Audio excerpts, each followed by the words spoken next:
What's up, y'all? It's Glizzy Glow, aka the Trench Baddie, and I just jumped off the porch with dirty glove bastards. What's up? How you coming? I'm big Gliz, I'm feeling great. All these on me swimming like a lake.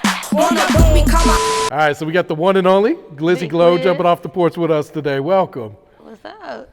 I'm feeling good. How you feeling today, too? I'm feeling great every day. Nah, absolutely. You know, finally got you here, Glizzy. Like, we've been talking about this, you and your manager, for like the last 5 months, it seems like. So Yeah. I'm happy you're here, though. Me too. I'm happy to be here. Yeah, and I feel like it's perfect timing, too, because a lot of shit has popped off these last few months that we can all, talk about now, too. Yeah. So for sure. So, man, for people not familiar with your story, you're from Chicago, right? Yeah, I'm from Chicago. I'm from Inglewood. I'm from the South Side, 59.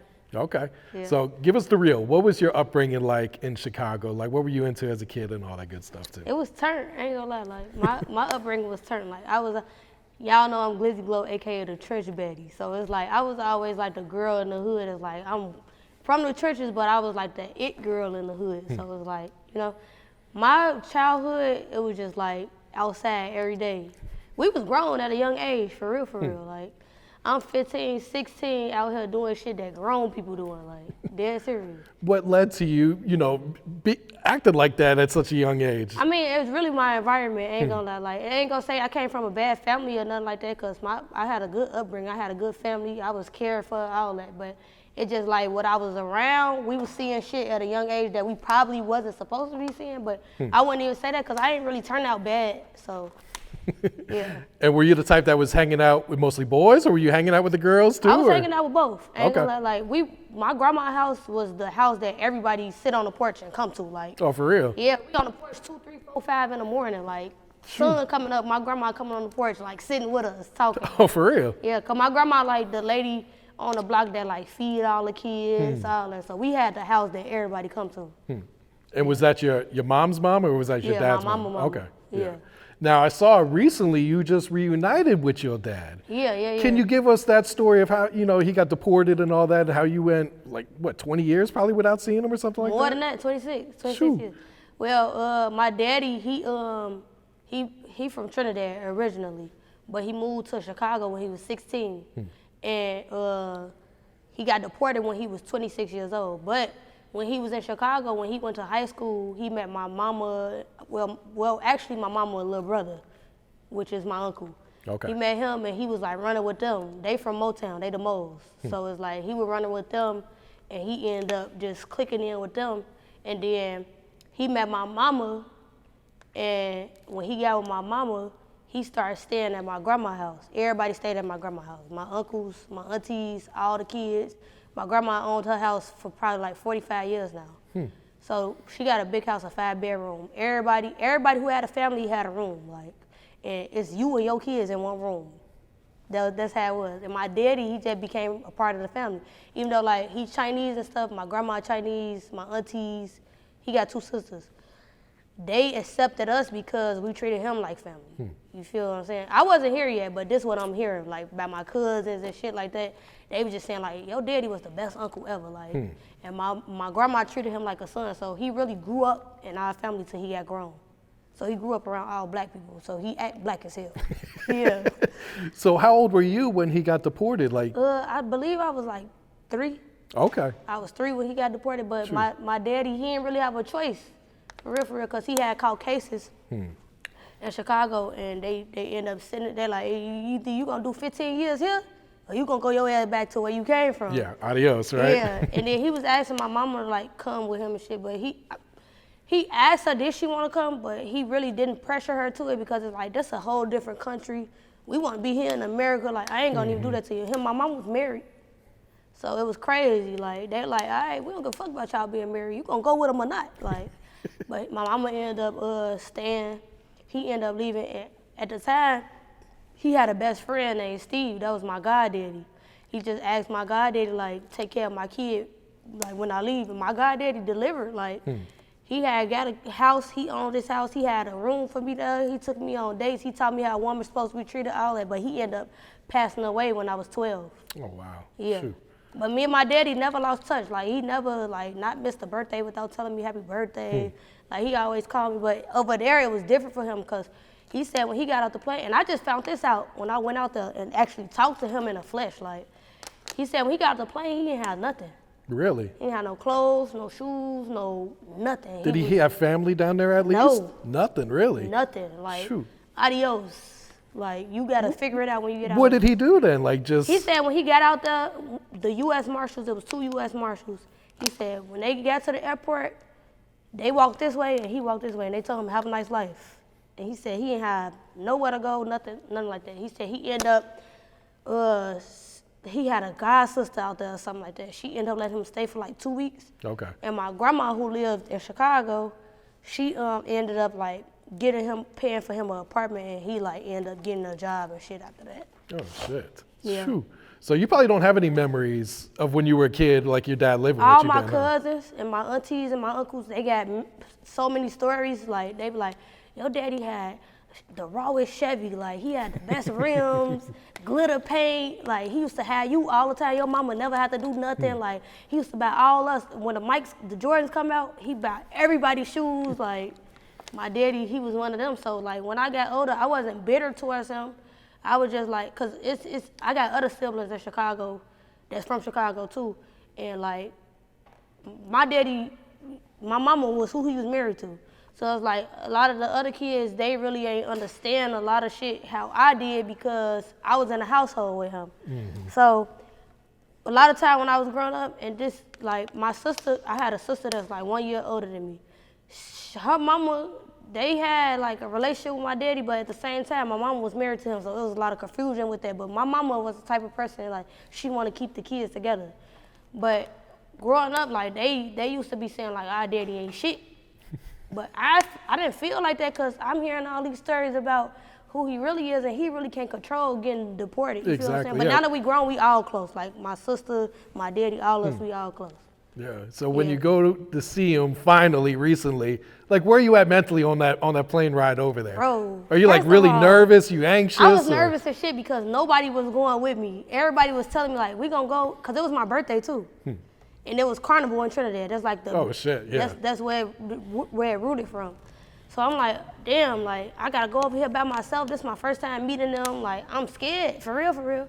Everybody who told me they was gonna go, they flaked on me. But I end up meeting Queen Leora. That's one of my closest friends now. She like one of my close friends. She from Alabama. She a big influencer. And when I met her, we locked in, and I was like, yeah, I'm going to Trinidad for my birthday. I'm going by myself. And it's another one of my friends. Her name's Sella. She a big lash tech in Chicago. Like, she real known. They end up saying they gonna go with me. They booked their tickets the same day I was going. There you go. And then they were like, we just gonna go with you. So we got on the plane because we had to stop in Miami and transfer over. Mm-hmm. So we left Atlanta and went to Miami. I'm on the plane waiting for them to get on the plane and shit. I'm saving they seat and shit. So you know how you hit a lady, get to tell like the people in the exit row like say yes and shit like that. I'm like, where the fuck my friends at? Bro, do you know I called them? They arguing with the people at the kiosk. Are you serious? I'm like, bro, how the fuck? Cause my group that I boarded with was before theirs. So I'm like, okay, I'm gonna get on and save the seats for y'all. Like, so they arguing out there. They like, they not letting us on the plane. So I'm like, why they not letting y'all on the plane? They like, cause my friend Sella booked a one way. And when you go to Trinidad, you have to book your flight back home. You can't get on unless you got a ticket back. So they end up, really, I feel like it was God because I'm like, they like, where your bag at? They asked her, cause they like, y'all can't get on, like, unless you book the flight. And her phone was on one. She ended up booking it, and they still weren't trying to let her on. Oh, for real? Yeah, so they like, where your bag at? She like, under the plane, go get it. They end up letting her on, cause that bag was under the plane. I'm like, all right, that was God. God was working. When we got out there, it was like, my daddy, they said, my siblings told me later on in the week, cause I stayed for 7 days, they like, you know, Dad was at the airport 2 hours early before you even landed. For real? Like, he was waiting for you. Yeah, he was waiting for me. So when I got off the plane, we talking, we walking through the airport. I got my suitcase, I got my pillow, I got another carry-on, like, I got all my shit. I'm walking. I see my daddy from we like a little distance from each other. I dropped all my shit. We just ran to each other and we just hugging. I started crying. Like, he like, stop that shit. Like, you gonna make me cry. But yeah, when I met my siblings, I thought it was gonna be weird because I never met them before. You know what I'm saying? I met my siblings in Chicago and I grew up with them. So it's different. But And then they from a whole different country. They not black. They fucking mixed with all type of other shit. But shit, when I got out there, I'm like, yeah, y'all my daddy kids for sure, cause y'all act just like me. Like, they doing all the same shit that I do. They talk like me, all that, like, and it was just like natural. I ain't gonna lie, like, that shit made me feel, it was like a full circle moment. True. Yeah. Now everybody from Trinity like following me on Instagram. Oh, for real? Yeah. They got artists out there too, big artists. Yeah. Like they popping their shit out there. I would sleep on Trinity, and this is my people's. Like, but I ain't gonna lie, like I'm ready to go back. I just told my dad like I'm gonna get a property out there. There you go. Yeah, for sure. I like it out there a lot though. It's not that. Only thing that's different from here in the States, cause they listen to the same music we listen to. They club all night, all that. Like, only thing that's different, cause Trinidad is like, I don't know if y'all know this, cause I just found this shit out. Trinidad is like one of the most richest countries in the Caribbean, and I didn't know that. But it's like, it's people out there popping their shit. Like, I got my hair did out there, all that. Like, Oh, shit. yeah. I like it out there a lot, though. I'm ready to go back. Did you go to Carnival? I went to Carnival. I had What a was that costume experience on, like? everything. It was lit. But I ain't gonna lie, my siblings, they had me beat, and they younger than me. My youngest sibling, she 13. I got a real young sibling. She ain't even 1 yet. Oh, for real? Yeah, my daddy still having Damn, kids. he's still But popping my it out. youngest who was outside with us, she 13, and then I got a 17-year-old sister and a 19-year-old brother. The shit lasts from like 3 a.m. to like 12 noon the next day. I'm like, bro, I can't do this shit. I told them like straight up, take me back to the Airbnb. They was still like going like, come on, we finna. I'm like, I can't do it, I'm tired. But yeah, I like it. I fuck with it a lot. I know I'm gonna go back out there soon though, cause they got another carnival coming up, but it's like in one area. It ain't like all over. Okay, Trinidad. yeah. That sounds like a super dope experience. Meeting your pops and doing Carnival, like. So my daddy cool. When I met him, I'm like, damn, this is really my twin. Like, we act just like we say the same stuff, we thinking the same shit. Like, we actually locked in and had a conversation with just me and him, nobody around. Like, damn, this is really my twin. Like, then my siblings told me that, like, we ain't gonna lie, like, out of all his kids, my daddy got 10 kids. Like, out of all his kids, you look like him the most. Like, you look exactly like him. But yeah, that's my twin, for real. I'm sure it opened up your eyes, like, this is why I act the way that I do, because And of my this man mama's right so here. reserved and quiet. She don't drink, she don't smoke, she don't party, she don't do none of that. My mama is a real, like, homebody, like, quiet, all that. So I couldn't understand when I was growing up, like, why the fuck do I act nothing like you? Like, but she like, you act just like your daddy. You gonna see one day, like, you act just like him. Like, yeah, I really do act just like him. No, that's super dope. Yeah, So let's take it back to Chicago. When would you say you jumped off the porch? How old were you at the time? probably like 12. 12. Remember I Okay. told y'all my goddaddy had passed away. So I feel like he was really my structure for real, because I grew up in the house with my grandma. I didn't grow up in the house with my mama. So like my grandma had all these grandkids and shit like that, but my grandma was good to us. She just like, it's so many of us. It's like, you know. You can't control all of you, feel me? right? But it ain't even necessary because we ain't grow up in no bogus ass family. Like she cooked every day. She washed everybody's clothes, all that. Like, we had a good family, like, but it's so many of us, we outside, we turned, like. So I just feel like when I was 12, because my granddaddy and my grandma was married, so I grew up in the house with both of them.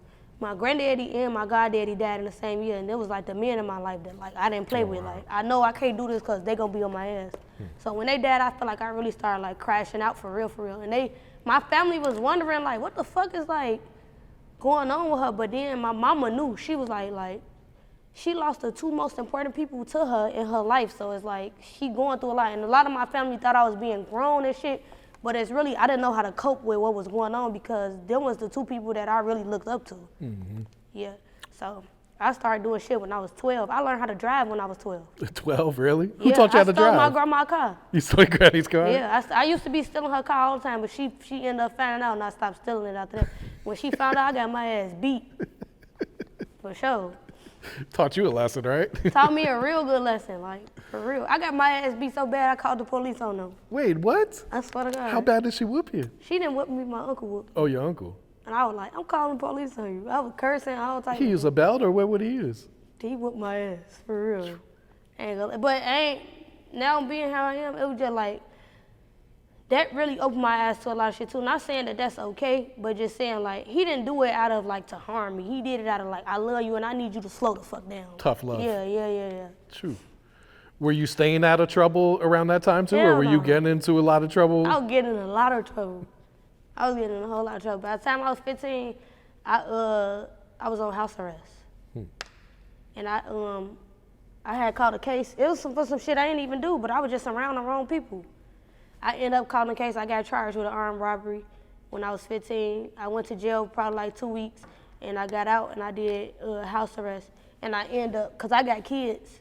I got a boy and a girl. I ended up meeting my first baby daddy, and he really slowed me down. Like, he started like, when we was in school, he was the captain of the basketball team. He had a car, like, he lived on the next block from me, with just him and his mama. I'm living in a house full of people, so like, he having me come over there.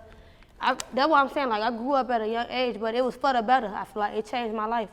And when I got pregnant with my son, I was a junior in high school, and I slowed all the way down. I got me a job, I went to college, everything. A lot of people don't know I went to college. You were trying to be a nurse, right?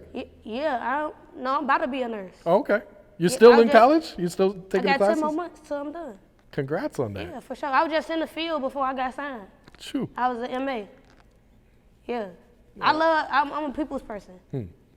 So that's the shit I was doing. And I feel like, okay, I'm already almost done, so I could just have that under my belt, get that degree. Yeah. No, that's super dope. You Congrats can never be too educated, you feel me? Exactly, Even if I don't, I'm not gonna get in the field, because obviously I'm rapping and shit. I'm never gonna. But still, like, my kids get sick, my family gets sick, they all call me. Like, dead serious. My friends be like, what am I supposed to do because they know I know. Yep. Yeah. So what has being a mother taught you about life over the years? Looking at my kids, it made me self-reflect on my childhood, for real, to be honest, because my kids really grew up with me. To be honest, I was still a kid when I had 2 kids. I was 19. So I feel like they really grew up with me, but my kids is so mannerable and respectful, and they get good grades in school, all of that. And they like, everybody like on social media, how they know me, they know my kids. Like, my kids be rapping on their TikTok, all that, like, they turn. So like, being a mother and just like seeing, it's like I'm watching myself grow up again, for real. You want more in the future, or are you done? To be honest, like, experiencing that at a young age, I don't remember it. I don't remember being pregnant. I don't remember my baby shower. My baby showers went viral. And I don't remember that shit because I was so young. You know how you forget certain shit when you young? I really don't remember how it made me feel. And I feel like now that I'm older, I'm 29. A lot of people don't even know I'm 29. People be thinking I'm fucking 22, 23.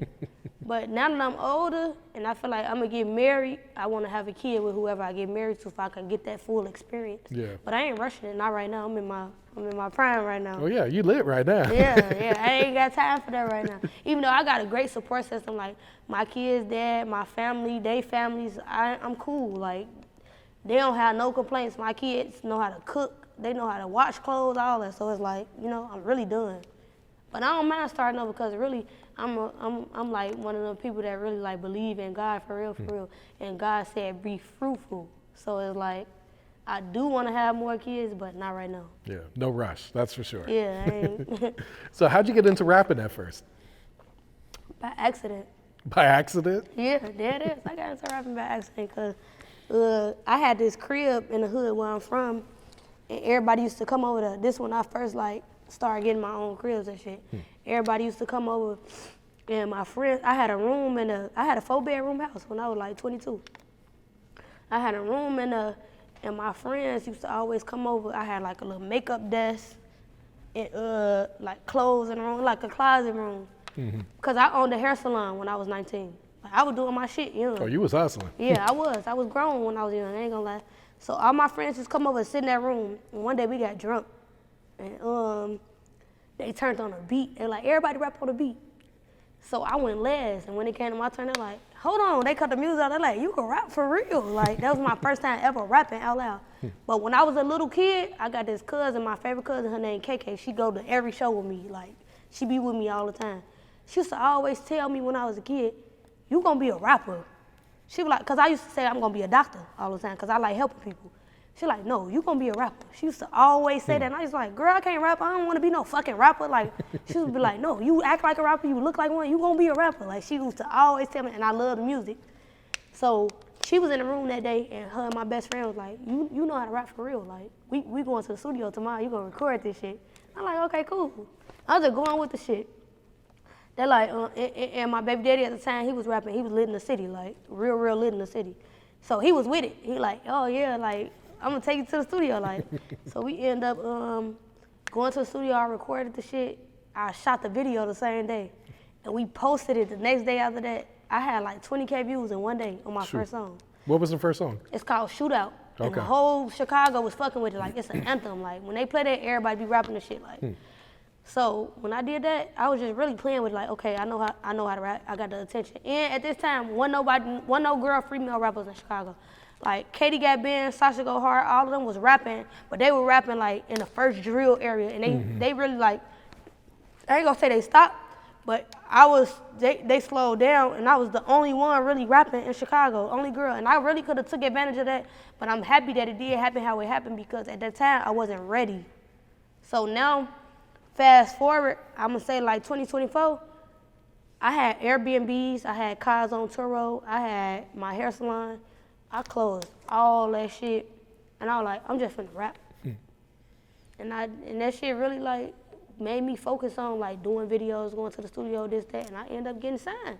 Yeah, you had a viral song before Cutwater too. I had the song Dada, and that one was really going up for real. And I was getting booked a lot because of that song. So I feel like when Cutwater came along, that was really like, I had lost everything. Cause I've been living in Atlanta since 2017. I moved back to Chicago for a year because I had ended up giving up my apartment out here. I moved back there, took my car back out there. When I got out there, the police took my car. I just really was in shambles, and I was like, I ain't lose faith. I just kept rapping. I went back to school. I got back in the field with nursing and shit. I'm like, I'm gonna fund my rap career with this shit. And I did that, and I got signed within like a couple months after that. Congrats to you for that, yeah. Thank you. But yeah. I really had locked in. I ain't care about views, none of that shit. I'm like, my shit ain't doing nothing. That mean it ain't like this. I'm finna delete this. I'm finna post another one. And I just really stayed consistent with it. And like all my friends and my family, they really like good people. Like they support everything I do. I don't care if it's a fucking Instagram post. They gonna share it, like it, post it, be like I got a good support system. Cause I'm a good person though. Like my family could call me for anything. My friends could call me for anything. I'm just like locked in with my people like that. Yeah. So what was the creative process like for Cutwater? Like, do you remember making that song, the studio session and everything? Yeah, I remember. Lil Shot, my producer, engineer, he had got sick with COVID, and he left the studio for like 2 weeks, so I wasn't making music for like 2 weeks. When he came back, he had a whole big-ass beat pack for me. The first beat he played was Cutwater.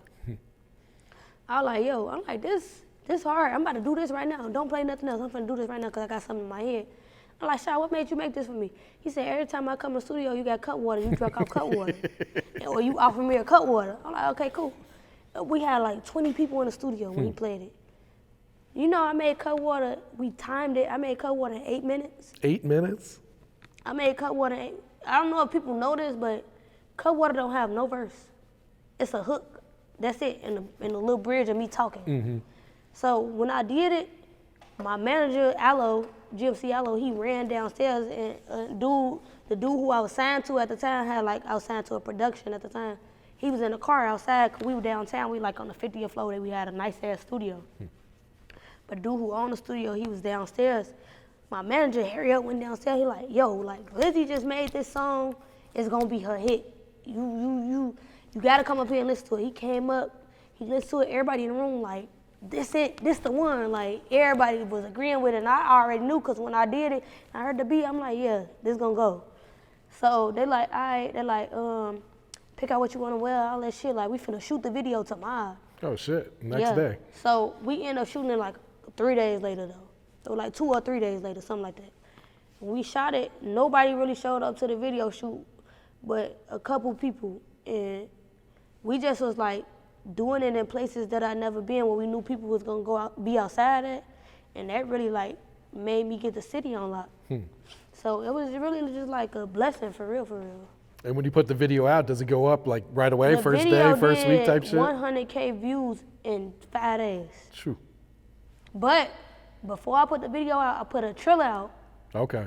and it went crazy. They were like, oh, like you got you one, finally, like we want to see you win. Like then I put the video on when we dropped the video, I put a snippet on TikTok. It did like 500,000 views the same day. I'm like, oh yeah, that's it. Yeah. And what was it like watching the music video go up like it did?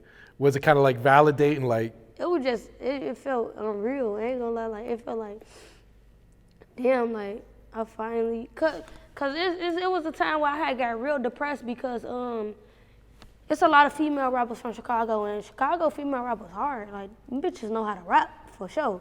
So I feel like I wasn't getting no recognition, and I was one of the first people that started this shit, so it made me feel away, and it made me jealous of them. It made me root for them, for real, because it's like, damn, y'all really doing this shit, and y'all past me, so I feel like y'all doing something right.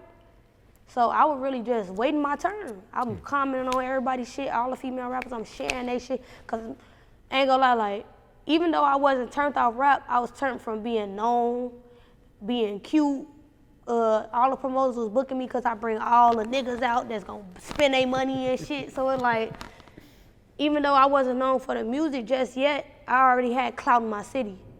And everybody loved me. I ain't got no ops. I'm not into it. I don't gang bang. I don't do none of that. So it's like, everybody already loved me. But seeing them pass me, it was just like motivation. Like, y'all doing y'all shit, it's time for me to do mine. Like, yeah. Did they return that support too, do you feel like? No. And I'm okay with that. I'm okay with that. I feel like certain ones did, but I don't feel like females in my city, I feel like I got a real advantage because one, a lot of females in my city gang bang. I don't gang bang, so I'm cool with everybody. I can make a song with anybody. That, two, I feel like a lot of people, they unsure of God. That's what I feel like. And I feel like God opened a lot of doors for me because when all that shit was going on, I didn't get mad. I didn't get like jealous, none of that. I was happy for everybody. So I feel like God really see me like being genuine, and I got more followers than y'all. I got more clout than y'all. Everybody, even if I go out of town, they don't know me for music, but they know who I am. Like, so I never felt the way, and I feel like that never made me feel like, oh, music is really what I want to do, and everybody else known for that but me. I never feel like that. I just feel like one day my time gonna come and we all gonna win. Like, and I feel like a lot of people, they don't feel like that. They feel like it's a competition and it's really not. Yeah, so when I got signed, a lot of people unfollow me. All For type real? of weird shit, yeah. And I was just like, damn, like this what this shit come with. Like, I'm rooting for y'all. Like, I wanna see my people in my city, man, cause Chicago is different. We got it rough. We got it real rough out there. And I just feel like, when I signed, a lot of people ain't like that shit. They were like, damn, this bitch cute, she already this. Not even saying it like that. I'm just piggybacking off what I know. And they feel like I'm gonna pass them, but if I pass them, one thing about me, I'm gonna turn around and go back for everybody. If I become mainstream, cause right now I'm still working. If I become mainstream, I'm gonna turn around and go get everybody from my city and do songs with them. That's just how I am. But I don't feel like people the same as me. Yeah. I don't care if they're not the same as me. I'm gonna stay true to myself. Yeah. That's the best way to do it, for sure. Yeah. And it don't make me feel a way that they didn't give me my flowers. It don't make me feel no type of way.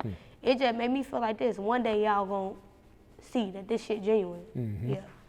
Let me ask you, did anyone from Cutwater ever reach out to you about the song? Yeah.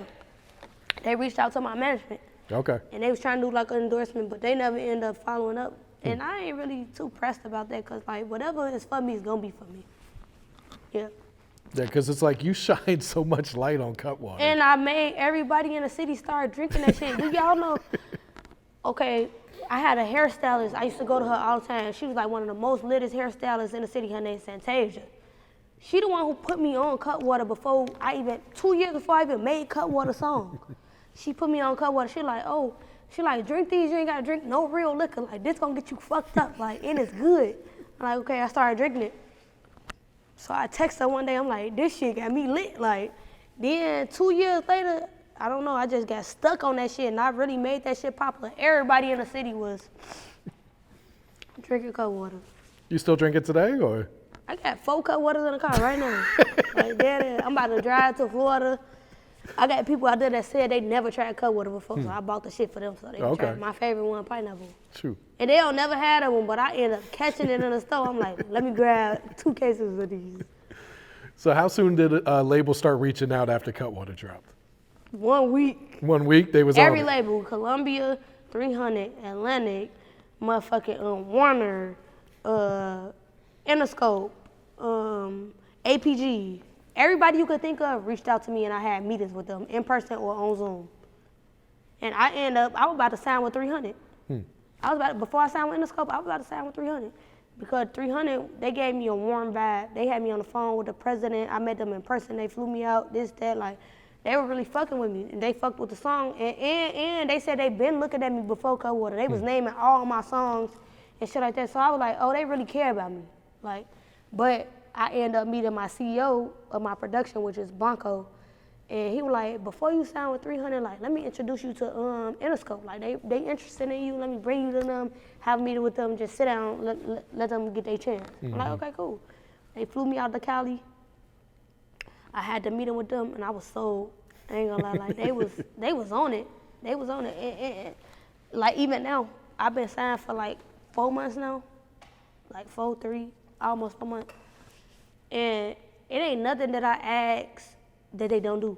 Or it ain't nothing that I want to do that they not with. Like, I got a lot of creative control with Interscope. I feel like it's thorough. Yeah, I feel like as an artist, that's got to be one of the most important things. Yeah, like, okay, and I'm a very creative person. I write in my notes all the time, treatments, all that shit for my video. All videos that y'all see that's big, that's doing this, doing that, it's either me or GMC Allo, my manager, that came up with the shit. And then, like, the people that was working with the label, they piggyback off of it and add to it. But they like that though, cause it's like, it make their job easier. Like, oh, she really like tapped into this shit.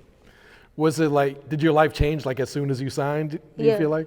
It did, that money. There you go. I ain't gonna lie, Interscope, they came thorough. Like, they paid me more than anybody was offering. So it was like, I ended up moving my mama into a house, cause I was staying in Chicago when I had signed, and they was saying like, a lot of the opportunities and work is in Atlanta, cause all the artists live out here, the good studios, all that shit, the good shit for the videos, all that shit is here. But I was already living here for 7 years, so it was nothing out of the norm. But I'm like, damn, like, I got kids, they can't be in the crib, and Interscope flying me to fucking Miami, Philly, Cali, this every day, like I'm going somewhere. I can't leave my kids, so I gotta like do something. I end up getting my mama a crib. We all got room there. I'm there, or if I'm not working, shit like that, and I got an apartment here, so it just worked out perfectly. Like, I end up doing the shit. I end up getting. I ain't gonna lie, I ain't fucked my money off. How they be saying like artists, and I could say this now because I don't do this shit no more, but like everybody in the city know that like I was one of the biggest scammers in Chicago. Like, I was the girl, like all the niggas, everybody come to me for help. Like, and I ended up letting all that shit go. And when I signed, I ended up doing the right shit with my money because I'm used to money. You feel what I'm saying? Like, doing that shit, I'm making 50, 40,000 a day doing that shit and then blowing it on nothing. So I'm used to money. I grew up with, my grandma always been smart as hell. She always had money and shit. Like, we weren't no fucked up family. We was from the trenches, from the hood and shit like that, but we wasn't never dirty, fucked up, none of that. So once I did sign my deal, that money hit my account. That shit looked good, but it was like, I don't care.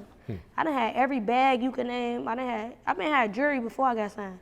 I had jewelry before people was thinking about jewelry. I got my teeth done, all that shit before people was thinking about that. So it's like, once I got the money, I really invested that shit on what I needed to. I got my credit. My credit almost fucking 800. There you go. Dead serious. Like, I got my credit. I bought my kids a lot of shit, cause them kids. I got my mama a house, and really, I just saved that shit. I got the G-Wagon, but I got credit, so it's like, you feel me? I really just was like, okay, I'm used to this shit, so it's nothing. Now I can take this money and whatever I need for my career that the label not funding, I'm gonna do it myself because it's my career at the end of the day. And a lot of people don't understand that, like, okay, you got the label behind you, but do you care about yourself? You feel what I'm saying? So I don't care about spending $4,000-5,000 on the way I need to look for this certain video because the audience gonna grab to it and later I'm gonna make it back. Yeah. So you've been previewing a lot of new songs. I just saw one with you and Bunna B. You guys just shot a video? Yeah. First of all, that was my first real like industry video shoot. Cause all my other video shoots, I got good cameraman, but I ain't never took that long to do no video. That Like shit an all day shit? That shit was all day. But it was cool. Bunna really cool. She a real bashful person. She shy. She very shy, and I was like taking her out her comfort zone, like trying to, cause I'm a people's person. I'm loud, all that. Like I ain't shy at all. Like I meet people, I'm talking, I'm asking questions, all that. Like I'm a real like social butterfly. She really like reserved and like she just be smiling. Like she cool. But like that was the first artist that I wanted to work with because before working with her, I had seen like on the internet and shit, even though you don't know people from the internet, but from what I seen, she just like a real person, like she down to earth, she with what's right, and I'm like that too. So I'm like, when they asked me who did I want to go on my project, I'm like, Bunna B, the first person. And I told her that too, she was like, for real? Like, then when we doing a video shoot, they made everybody move from off the set so she could do her verse, a solo scene by herself. She was so shy, like. Really? But I ended up like making her like open up because I'm like rapping her verse behind the camera with her. I'm like, turn up, Bunna, like. She like, when we got done doing that, she like, I'm glad you did that. Like, you made me feel like, yeah. Yeah, kind of break her out of her shell almost, Yeah, right? she was cool. She real cool. We got a hit. It sounded pretty dope, yeah. We got the breakup song. You know, she just had a relationship. She going through a breakup right now. So it like, I didn't even mean for that to happen, but it happened. You feel what I'm saying? And I was single because I was going with an artist from Chicago that was popular and shit. And we went through a real like messy ass breakup. And I've been single for almost 3 years now. But yeah, but I just got in a relationship. Oh, you just did? Yeah, well, with another artist though. And it's crazy because I don't even like rappers, but I could have fooled us though. No, because I went with one rapper, but now I feel like it's like a perfect fit because like we do the same shit, we helping each other, shit like that. You gonna tell us who it is? He from Florida though. He real lit in Florida. Okay. But nah, Okay. Nobody finna fuck my nigga. All right, what about this Poundcake song you've been previewing for a while? Poundcake is gonna go viral more than Cutwater. Sounds like a hit. Everybody thought that I did the real video today when I did the promo video. Yeah. So it's going crazy. Everybody like, drop Poundcake right now. I'm dropping that out of the song with me and Bunna. Okay. Yeah. So the song with Bunna B, is that gonna be the next one that you drop then? Yeah. Okay. Yeah. And what about this YB Anthem you just put out too? This shit hard. YB Anthem was just like my statement piece. Like, yeah, I'm lit, I'm in this shit now, I'm signed, let's do it. And now I'm finna go crazy, yeah. That's like my statement piece. It wasn't really meant to be like TikTok challenge, this, like how other songs be.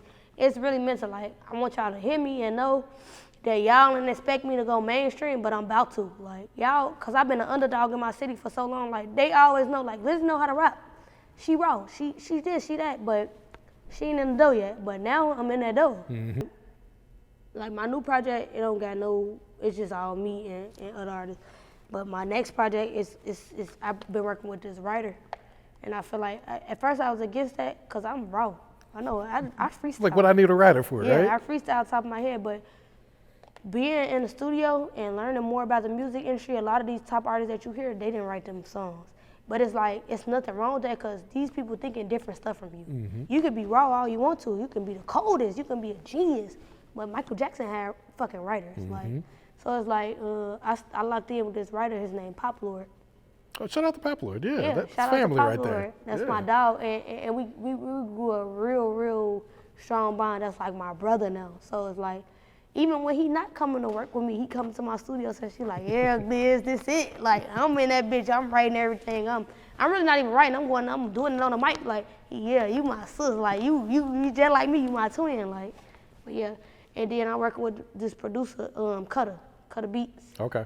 So my sound is becoming a little different now, but I'm fucking with it. Yeah. Is it too late for a Cutwater remix? We already got the Cutwater remix. Okay. So it's on the way. It's on the way. Okay. And I got one of the top hottest artists right now on there. I got it already. I got the song in my phone. Like I was just listening to it on the way here. Yeah. Is it going on the project then? It's going on. It's finna drop right after I drop Poundcake. Okay. Yeah. We doing a video shoot here in Atlanta. Yeah, that's gonna be Because hard. I'm gonna just say this: the artist from Atlanta. Okay. Yeah. I think I can piece it together. Yeah. So how excited are you for fans to hear this project too? Man, I just know I'm gonna go up. Like I know I'm about to go up.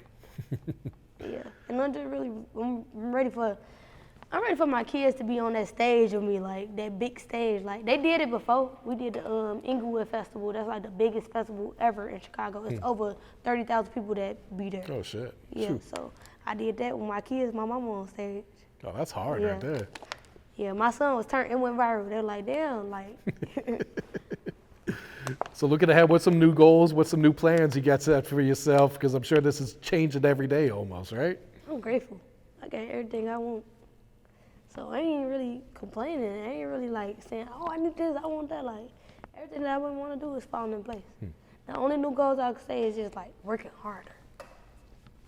And you're on a TV show, right? Yeah, She Hustle. Okay. What's this about? Break this down. So basically, like, it's like the entrepreneurs just shedding light on Chicago. Like we really got shit going on. Like we don't really got a lot there. Like as far as TV and shit like that, production, we don't got that shit there. So Day Jones, she the founder of the She Hustle shit. She really brought that shit to our city, and like we just really be showing our everyday life, what we doing, boss shit for real, like how we coming up, all that. No, that's hard right there. Your We episode. actually about to do the reunion in like 2 Oh, okay. weeks. Okay. So your episodes are already out. They already up. Okay. Yeah. And they've saying like I'm a fan favorite. Like yeah. You feel like TV? I'm the only artist on there. Yeah. Is TV something else you want to pursue going forward? I say like commercials. I feel like that's good for me because I got a big personality. Like yeah. No, you definitely got the But I personality like for I TV. don't, You I don't know. want to do like no regular show. Like You don't want to do no acting. nah, I do like commercials. Like I'm good at promoting people's shit. There you go. Yeah. You already proved that with this Yeah. Cutwater shit, right? For sure. All right, Glizzy, any shout outs you want to give before you wrap it up? Get you out of here? Yeah, I want to shout out to my team. I want to shout out to Blanco, my CEO, Mooney, Aloe, my kids, my family, my friends, my supporters. Really, for real. Everybody in Chicago and Atlanta, because Atlanta like my second home. And they show me the same love like Chicago do. But yeah. Oh yeah, and I want to give a shout out to the artists that's on my project that's working with me, because y'all ain't have to do that. You feel me? Y'all really fuck with me off of me. Like, yeah. What's up, how you coming? Bitch, I'm big Glizz, I'm feeling great. All these motherfucking diamonds on me swimming like a lake. Wanna book me, call my